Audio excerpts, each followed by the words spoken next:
Donc là, on en était à l'étude du système homogène, c'est ça? Donc je rappelle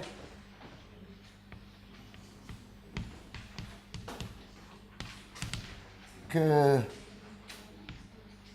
on a montré que le système box U égale 0 sur R croix oméga, U sur le bord égale 0, et puis U de 0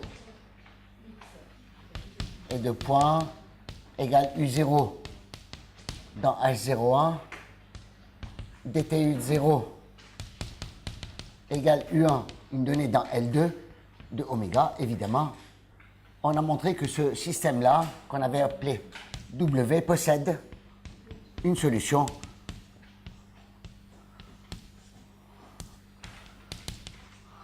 U de t de x qui est où, qui appartient en fait à l'espace des fonctions continues en temps à valeur dans H01, voilà, est tel que dtu est dans C1, pardon, C0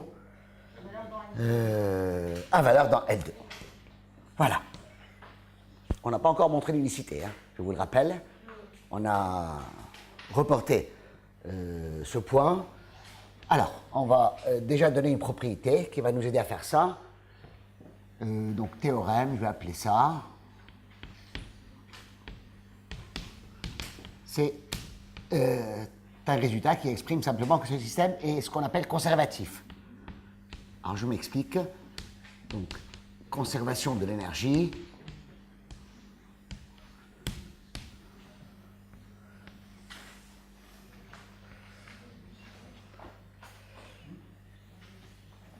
Si U de t de x est solution du système W, alors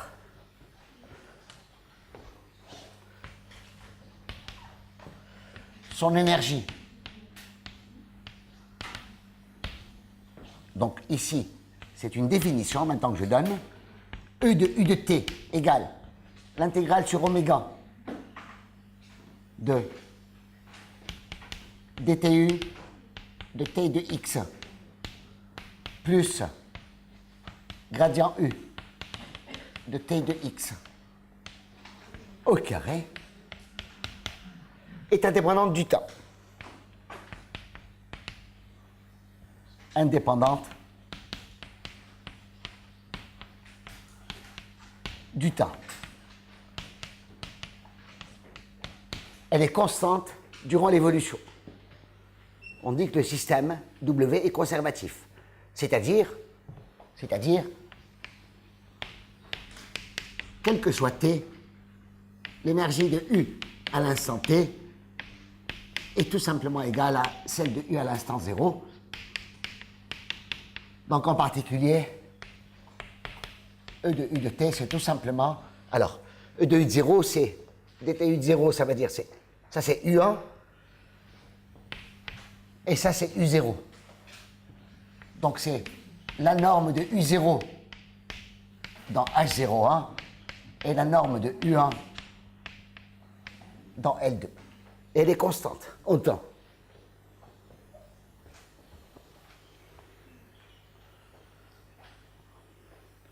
Bon, vous êtes bien convaincus que déjà cette quantité est bien définie, les enfants, hein, puisque la solution qu'on a trouvée, elle est continue en temps à valeur S01. C'est pas ça qui m'intéresse. C'est que déjà, pour chaque t, U de t 2 points est dans H01. Donc, cette intégrale est bien définie. Pareil pour l'autre morceau. dtu est dans L2. Donc c'est un carré intégrable sur oméga pour t fixé. Et avant de montrer que le système est conservatif, je veux juste en déduire rapidement, corollaire, la solution de W, donc établie plus haut, construite plus haut, construite ci-dessus, en fait c'était mercredi dernier, est unique. D'accord? Il y a unicité. Ça, c'est le premier corollaire.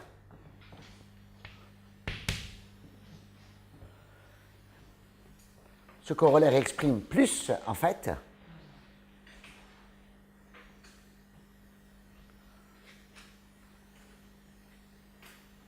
parce qu'il est évident que la solution qu'on a trouvée, elle est dans un certain espace que je vais noter E. Je vais effacer où exactement, je ne sais plus. Je vais effacer là, le premier tableau. Je vais noter E, l'espace dans lequel on a résolu le système W, les ondes homogènes.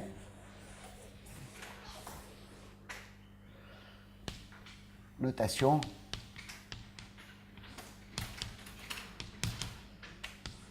E ou H, ça dépendra des situations.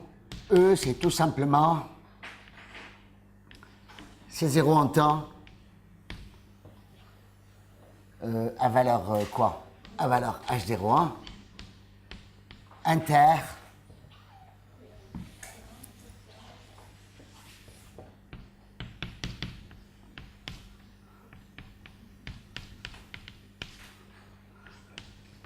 C1 en temps à valeur L2.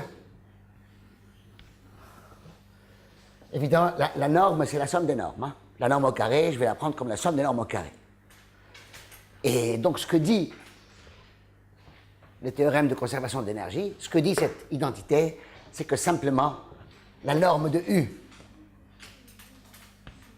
dans E, c'est-à-dire c'est... Ça, c'est par définition, hein, c'est 0. C'est le sub-sûreté de...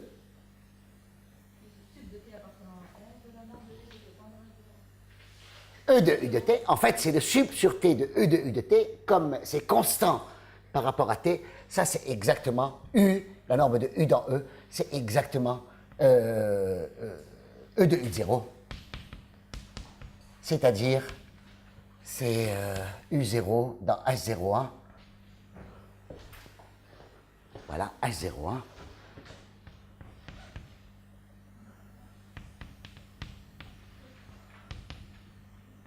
Plus, il y a un carré, U1 dans L2 au carré. Cette égalité, c'est bien mieux que l'inégalité. Et ça, c'est la continuité de E par rapport, de U, pardon, par rapport aux données. D'accord? L'espace des solutions, c'est celui-là. On a démontré simplement que la norme de la solution dans l'espace des solutions est égale à celle des données dans l'espace des données. L'espace des données, c'est évidemment H01, L2. Ça vous dit simplement que, donc corollaire 2,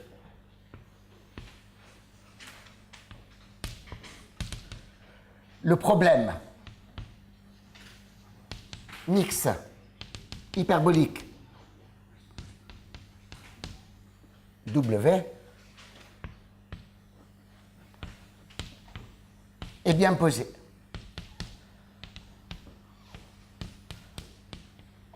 D'accord?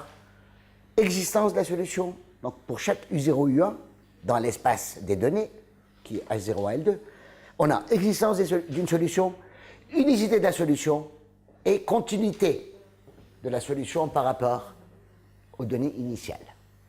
Normalement, les inégalités de continuité, c'est ceci qui est plus petit qu'une constante fois cela. Là, on a beaucoup mieux, c'est conservatif. Le système est conservatif. D'accord? Alors, je pense que la preuve du corollaire 2, il n'y a pas de preuve, elle est écrite. Elle est là, c'est l'égalité. C'est un constat.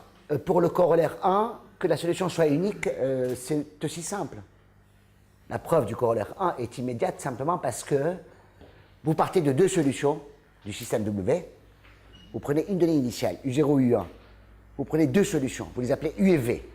Leur différence, U moins V vérifie évidemment box U égale U moins V égale 0. Donc, elle vérifie l'équation, la donnée au bord, homogène, et donnée initiale égale à 0. Donc, W, la différence, a une donnée initiale égale à 0. Ça veut dire que l'énergie de W est égale à 0.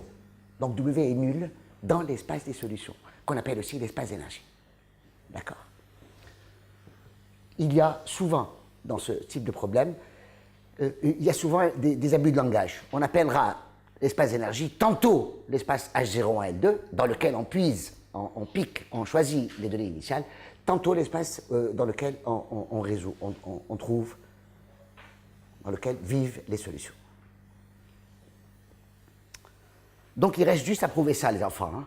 Il y a juste à vérifier ceci. Donc je vais effacer le tableau central. Et je vais faire un calcul formel au début sur des solutions régulières. Et ensuite, voir comment on peut passer de la vraie solution à la vraie solution qui vit dans H01, L2. Donc, preuve de la conservation de l'énergie.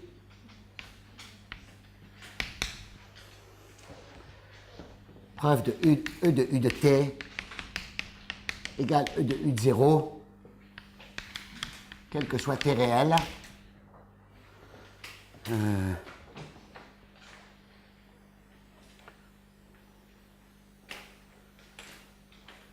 Je vais supposer que ma solution est infinie, que tout est régulier. On part dans un premier temps avec, on suppose que U de T de X,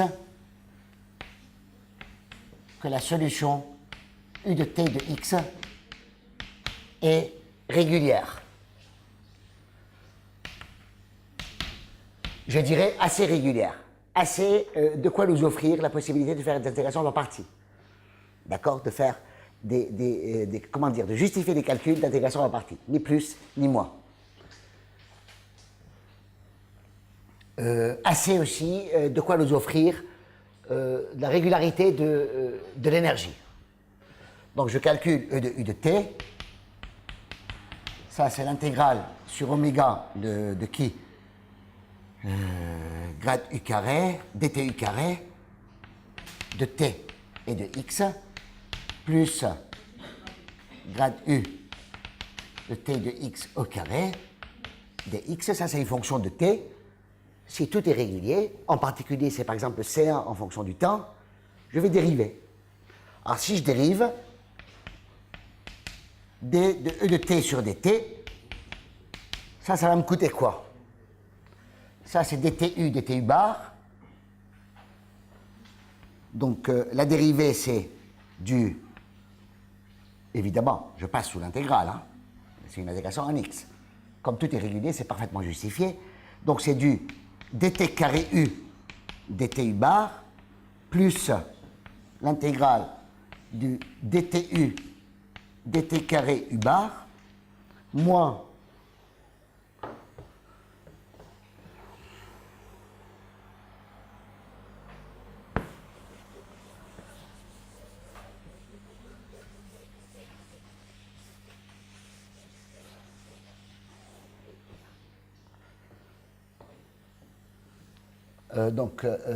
gradient plus grade U. Donc, gradient dtu, gradient U bar plus grade U, c'est ça? Gradient dtu bar, dx, pour tout le monde, évidemment, dx.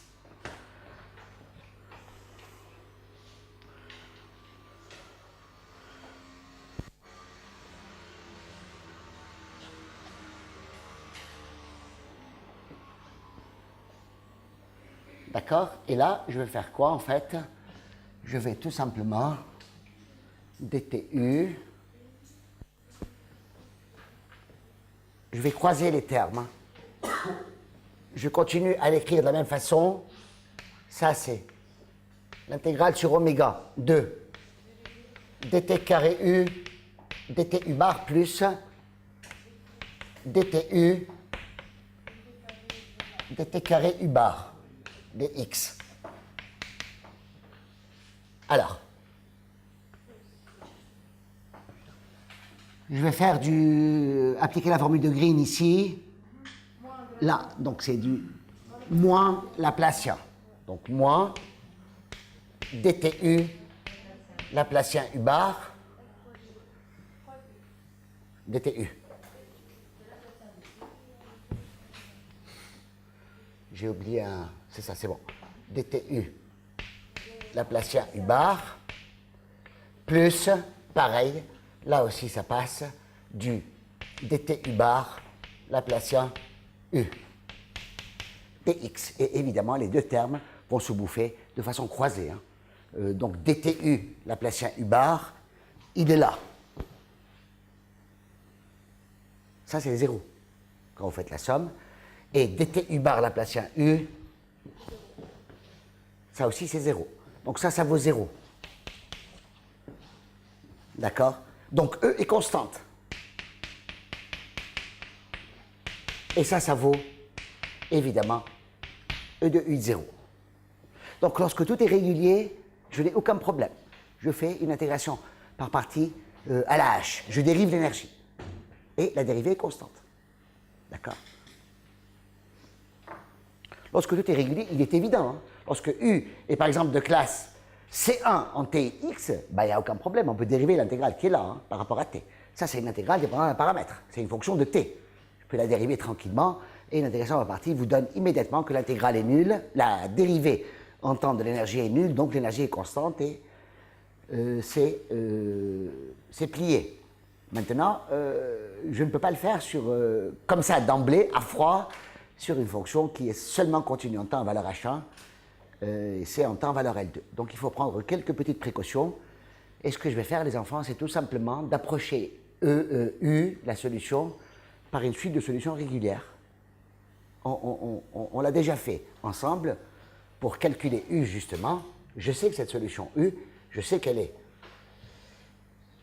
Qu'est-ce que je fais là? Je peux effacer là.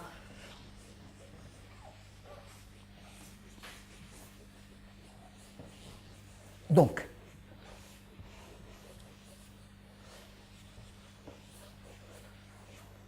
la solution que j'ai trouvée, je sais qu'elle s'écrit comme ceci. Hein.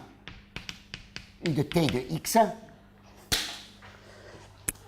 c'est, je vais l'écrire comme ça, la somme sur k plus grand que 1 de uk de t ek. Ek, c'est le kème vecteur propre du Laplacien sur oméga de x. Ça, c'est une fonction analytique. Hein. Et donc, je vais écrire tout simplement, je vais poser un de t 2 points, c'est la somme de k égale 1 à n de uk de t ek. Je prends une somme partielle. Je connais les UK, vous les connaissez. C'est des fonctions, c'est infini. Solution d'une équation différentielle d'ordre 2. D'accord? Je les connais, les UK. EK est bien mieux que c'est infini. Elle est analytique. C'est une fonction de x. Hein. EK, c'est EK de x. D'accord? Donc ça, c'est une fonction, c'est infini. Qui est solution de l'équation? Bien sûr. Puisque, en fait, le travail qu'on a fait, c'est de résoudre fréquence par fréquence. De résoudre composante par composante. C'est important. Donc, je sais que E de UN de T est égal à E de UN de 0, c'est-à-dire c'est tout simplement les n premiers blocs des données initiales. Ça, c'est les n premiers blocs des données initiales. Ça, c'est démontré. D'accord. Maintenant, si vous calculez ça, ça va donner évidemment des écritures en fonction de UK. Les EK vont faire apparaître des oméga k carré, et ainsi de suite. Vous allez vous apercevoir immédiatement, ça c'est simplement la convergence de UN vers U. On tient compte du fait que, je vais l'écrire ici, UN converge vers U dans l'espace d'énergie, c'est-à-dire dans l'espace des solutions, dans E, l'espace des fonctions continues en temps à valeur A01 et C en temps à valeur L2. D'accord? Et cette convergence va vous donner que ceci converge vers E de U de T, et ça converge vers E de U de 0. C'est tout simplement une série qui converge dans L2. Petit L2. Si vous écrivez ça proprement, vous apercevez que c'est une série, c'est la convergence d'une série dans petit L2. D'accord? Ni plus ni moins. L'idée est toute simple. Hein. C'est la même. L'idée est toute simple. C'est de dire, vous avez deux séries dans petit L2, je ne sais pas, vous allez les écrire par exemple comme ceci. S égale somme sur K plus grand que 1 de xk carré. Vous avez T égale somme sur K plus grand que 1 de yk carré. Et ce que vous savez, c'est que la somme de 1 jusqu'à n de xk carré égale la somme de 1 jusqu'à n de yk carré. Et vous savez que les deux séries sont convergentes. Ben, à mon avis, les sommes, c'est imparable. Les sommes partielles sont les mêmes, donc les sommes des deux séries sont les mêmes. C'est ce qui se passe exactement là-bas. Exactement. D'accord? C'est comme ça que vous le faites. Puisque U est la limite de ces séries-là.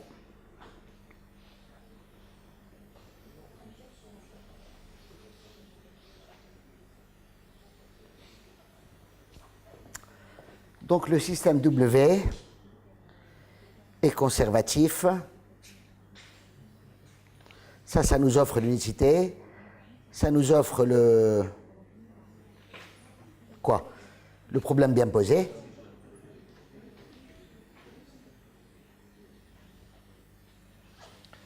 Une dernière remarque pour clore la résolution de l'équation. Une dernière remarque.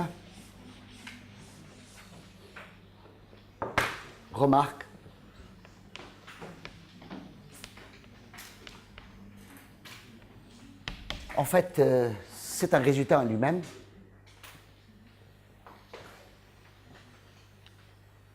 On peut refaire le même travail en baissant la régularité d'un cran. On peut refaire exactement le même travail. On peut refaire le même travail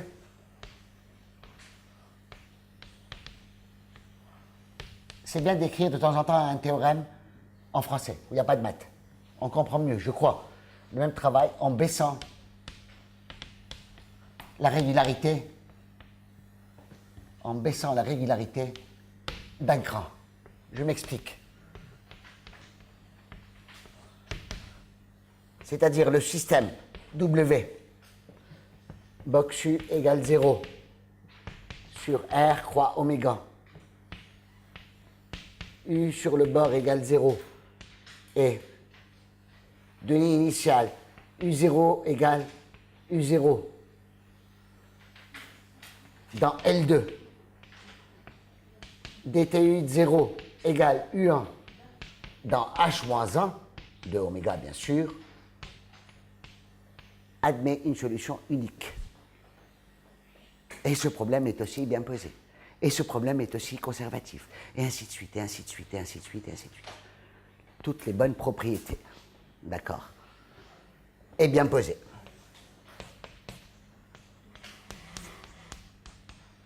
Évidemment, vous vous souvenez de ce qu'on avait désigné par H-1. H-1, c'est le dual de H01. C'est les formes linéaires continues sur H01. D'accord?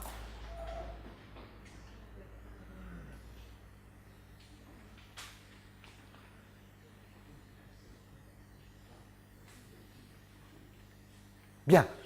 Donc ça, c'était pour le problème homogène.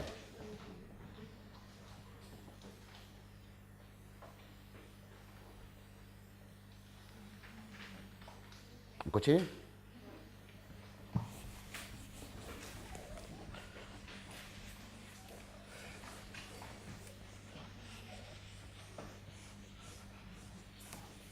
Donc vous retenez bien les enfants que si les données sont C infinies, tout en étant dans H0, L2, hein, alors la solution est C infini. Oui. Excusez-moi, cela est valable seulement si on travaille aussi dans L2 et H-1 de oméga. Par exemple, si je voulais travailler dans H-1 de oméga et H-1 de oméga, Tu vas payer autant, cash. Tu sais pourquoi? Tu as l'échelle sur les Sobolev, tu as une, comment dire, une passerelle qui te permet d'aller de HM à HK. C'est les puissances du Laplacien. D'accord? Tu peux toujours faire ça. Tu le sais. C'est juste une remarque. Hein. U est dans L2 de oméga et tu vas écrire ça comme ça. UK, EK. U est dans L2 si et seulement si sigma de UK carré est convergente. Bah, tu vas tout simplement définir HM comme ça. Évidemment, inter H0, hein, pour les n positifs, c'est tout simplement la somme des oméga 2, ça, donc UK carré. Et pour les autres, tu fais du oméga moins 2m. Il n'y a pas de secret. Et ça se fait exactement de la même façon. À la limite, tu peux poser n'importe quelle puissance.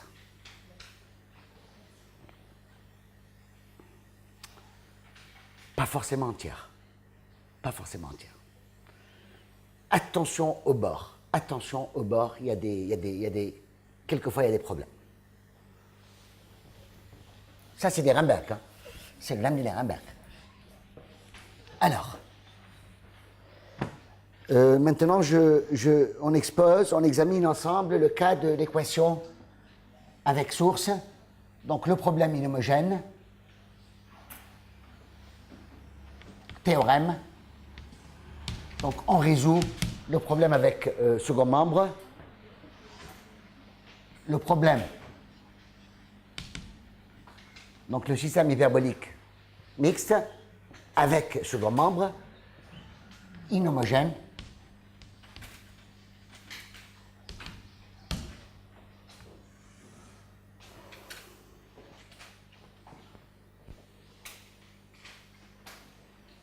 Je vais prendre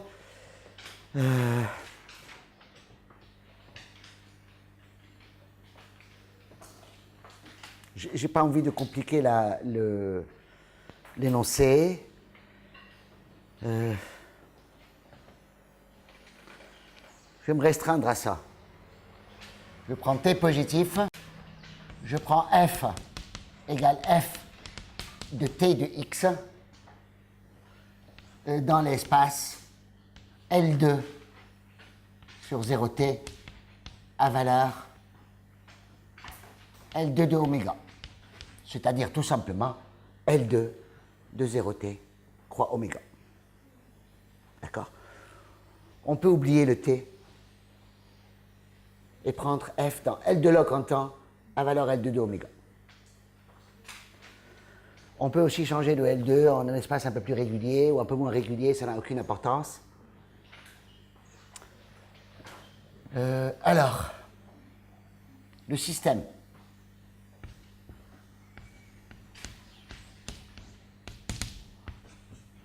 Pareil, je vais l'appeler W. Je ne me gêne pas. Box U égale F sur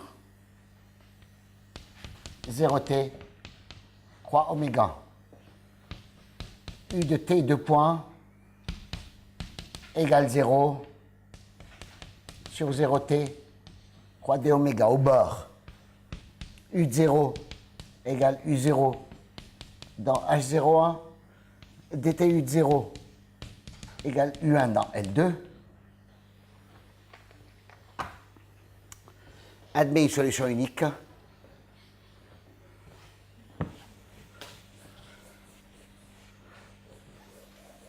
dans l'espace que vous connaissez, c'est-à-dire admet une solution unique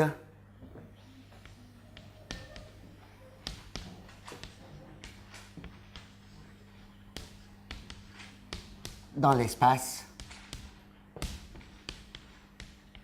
E.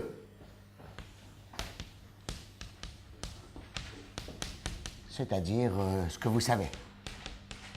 Continu en temps à valeur H01 et C en temps à valeur L2.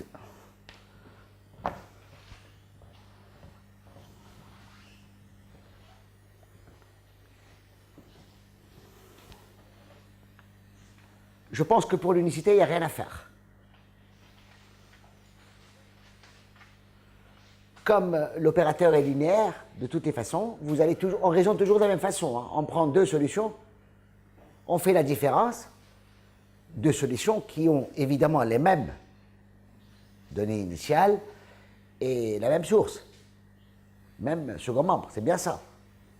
Ce théorème, ce qu'il dit, soit F dans L2, soit U0, U1 dans H01, L2, alors ce système possède une solution unique. C'est bien ça. Donc, pour voir si la solution est ou pas, on prend deux solutions, U et V, qui vérifient le même système. La différence va vérifier la même chose avec 0 là et 0 là. Donc la différence est une solution du problème homogène, sans second membre. Et on sait que cette solution est unique. Sans second membre et donnée initiale nulle, c'est évidemment la solution nulle, pour laquelle on s'est déjà fatigué. Donc l'unicité est claire.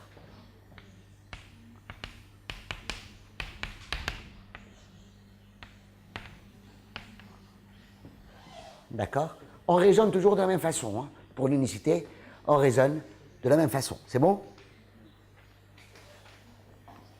Il reste juste à résoudre. Il reste juste à résoudre. Pour résoudre, je ne vais pas m'occuper de ça. Parce que simplement, on résout ce genre de choses.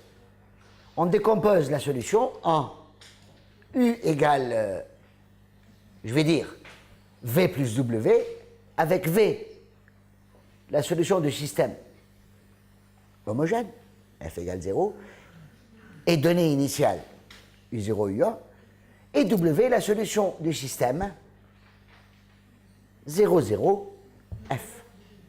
D'accord?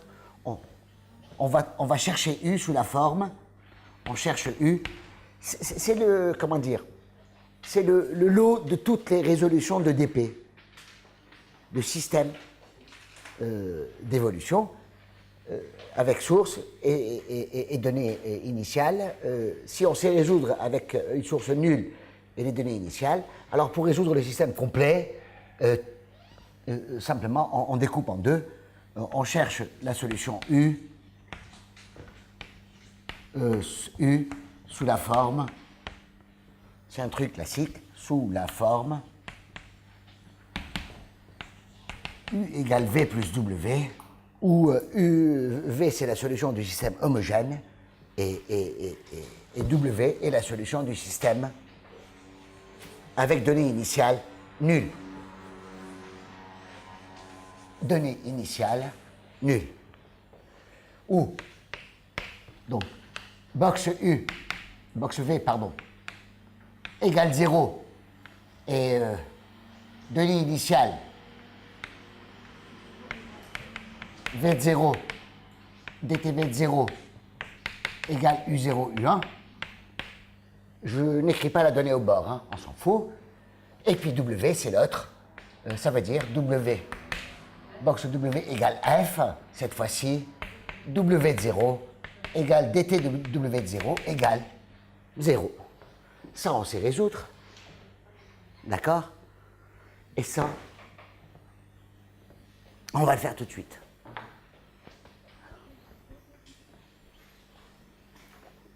De toute façon, l'espace des solutions, comme il y a une source, c'est évidemment un espace affine. D'accord? L'espace des solutions du système homogène, c'est un vrai sous-espace, c'est un espace vectoriel. Par contre, celui-là, c'est un espace affine. On a besoin de l'espace des solutions de l'équation homogène et d'une solution particulière. On a besoin d'une solution particulière. Donc, on a besoin, on cherche, en fait, en réalité, on cherche en fait une solution. C'est comme pour les équadifs, les enfants, hein, une solution particulière. Évidemment, qui vivent au bon endroit, dans l'espace souhaité, dans l'espace E. Je dirais. Ça te surprend?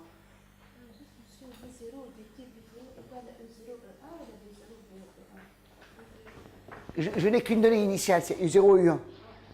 Je n'ai qu'une donnée initiale. Pour V, la donnée initiale, c'est celle qui est donnée dans l'énoncé, et pour W, je vais prendre 0. D'accord? Donc je cherche, donc l'exercice revient à trouver, à construire une solution particulière pour l'espace, pour le système, sans source, sans donnée initiale, avec donnée initiale nulle.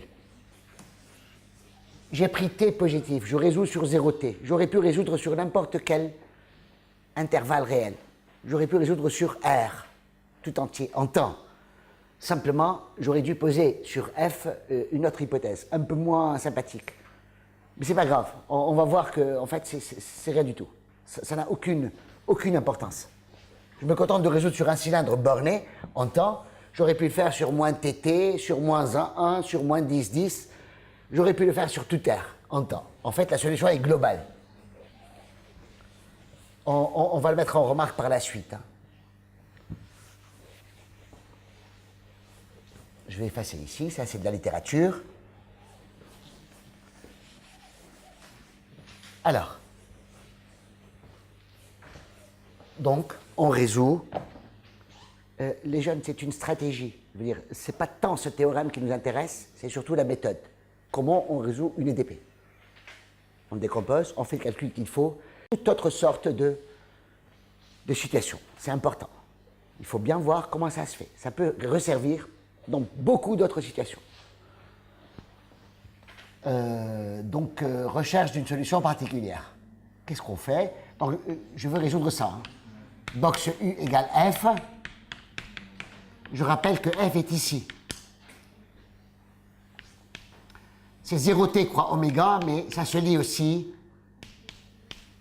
L2 en temps à valeur L2 de oméga.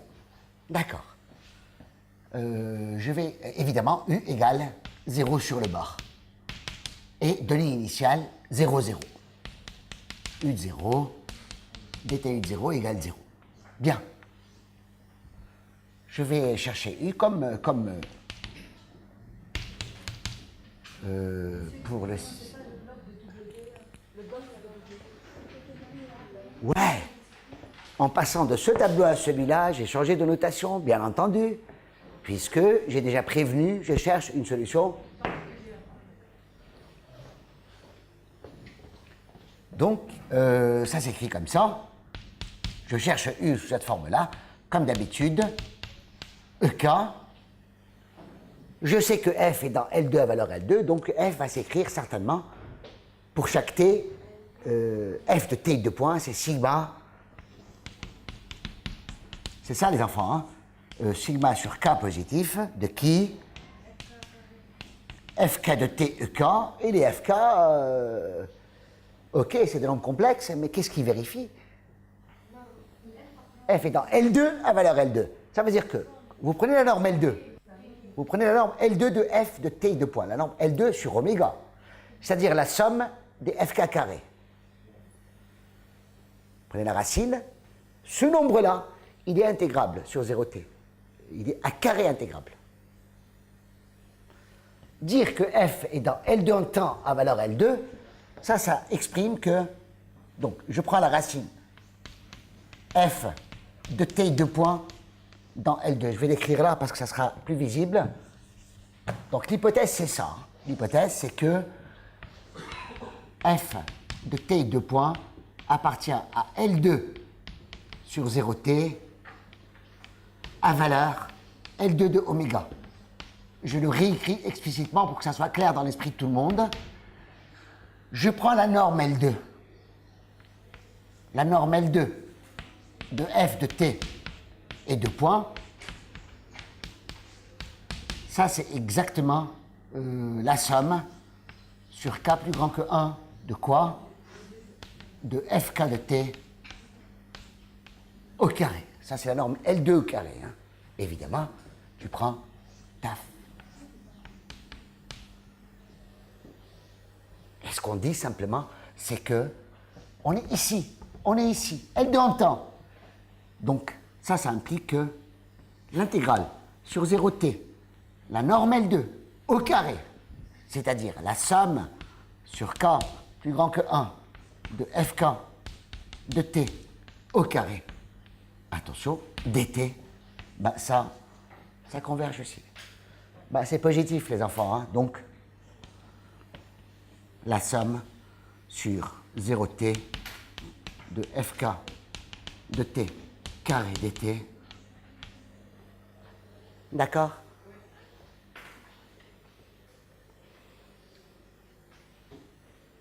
C'est imparable. Voilà ce que ça veut dire. Donc je vais utiliser ça, et me mettre en 4 pour trouver une solution qui soit dans le bon espace. Rien qu'avec ça. Vous allez voir, c'est immédiat. C'est immédiat, vous avez juste à suivre docilement, comment dire, de façon disciplinée, à suivre vos calculs doucement, et ça va se détricoter sans problème. Qu'est-ce qu'on fait déjà? On réécrit l'équatif, hein, c'est ça. On réécrit l'équation différentielle.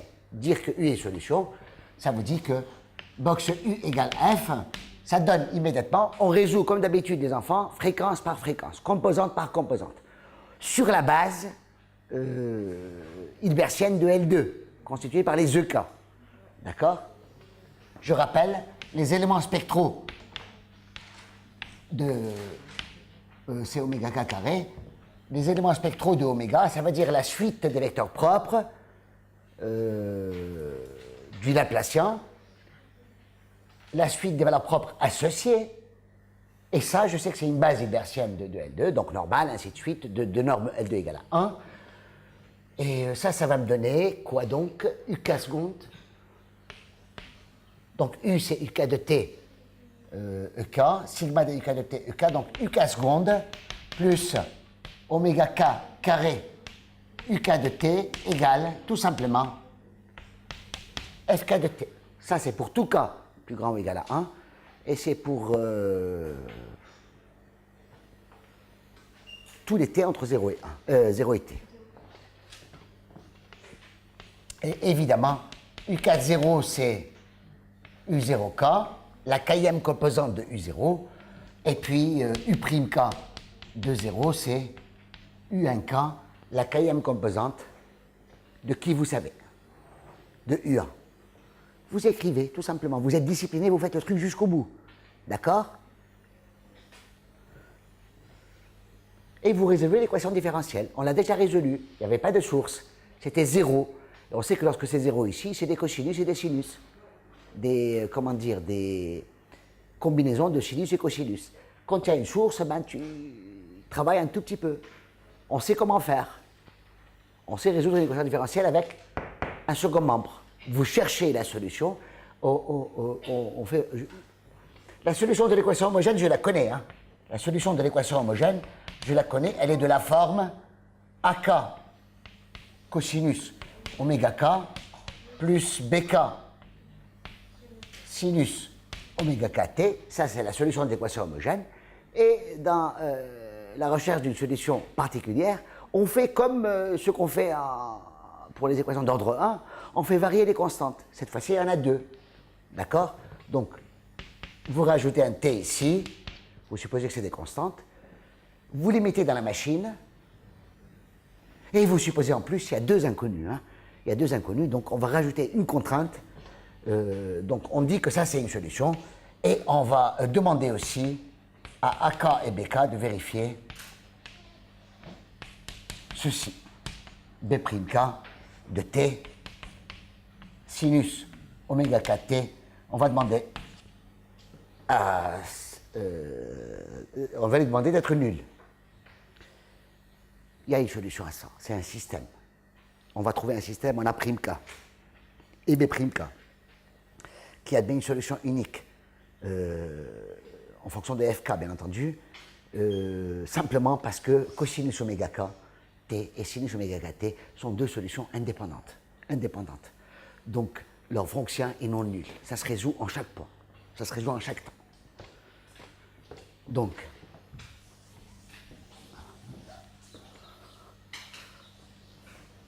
vous savez comment vous faites, les enfants? Vous mettez ici, vous mettez cette solution dans l'équation. Vous donnez à manger à l'opérateur qui est ici. Vous allez trouver une équation en A' et B', avec des FK à droite, bien entendu. Et vous rajoutez A' cosinus oméga kt plus B'K sinus oméga kt égale 0. Et vous résolvez. C'est un système 2-2. Vous trouvez A' et vous trouvez B'. Tu trouves A' et B'. Vous intégrez en temps, ni plus ni moins. D'accord? On a encore un tout petit peu de temps. Je vais juste écrire. Hein. Je vais sauter ce calcul. Vous le faites. Croyez-moi, c'est simple. J'ai quand même une tête de...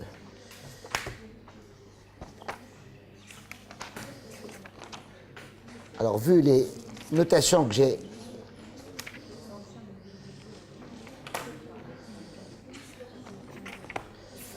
j'ai utilisées, en fait, on trouve UK de t, donc après calcul, de la façon la plus hypocrite qui soit, après calcul, je trouve ça des fois sur des copies d'examen. C'est strictement interdit. Après calcul, UK de t égale 1 sur oméga k, l'intégrale de 0 à t, fk de s, sinus oméga k, t moins s, ds. Donc, UK de t, c'est 1 sur oméga k, l'intégrale de 0 à t, c'est une convolée. Hein. C'est un peu normal. Fk de s, sinus oméga k, t moins s. Tu peux le vérifier.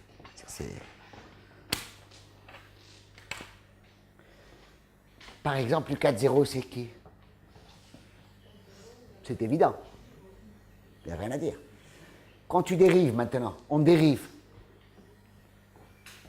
Quand on dérive, il y a un coup qui est ici. D'accord? Et donc, tu vas avoir fk de t sinus oméga k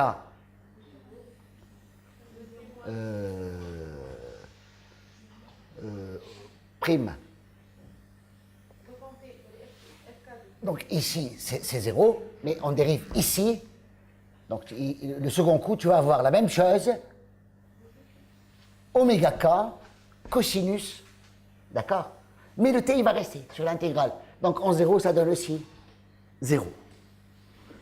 D'accord? Il y a un terme qui disparaît dans la dérivation et un terme qui disparaît après dérivation, mais en mettant t égale 0. Donc c'est immédiat. Et évidemment, UK seconde, c'est exactement fk moins, vous pouvez le vérifier. Hein. UK seconde, c'est la première... donc ça va rester. 2 fois la dérivée seconde du sinus, c'est moins sinus. 2 oméga k, donc oméga k carré, donc je vais avoir moins oméga k, sinus, donc plus oméga k carré, ceci, ça va vous donner exactement fk, pile poil. Très bien. Et du coup, donc j'ai ma solution. La solution, c'est tout simplement la solution générale. La solution générale du système avec second membre et avec données initiales, c'est U égale sigma de UK EK avec, donc c'est U de T 2 points égale sigma de UK de T EK avec tout simplement, je vais ici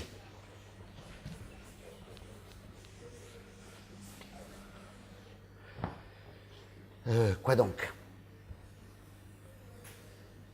UK de T égale AK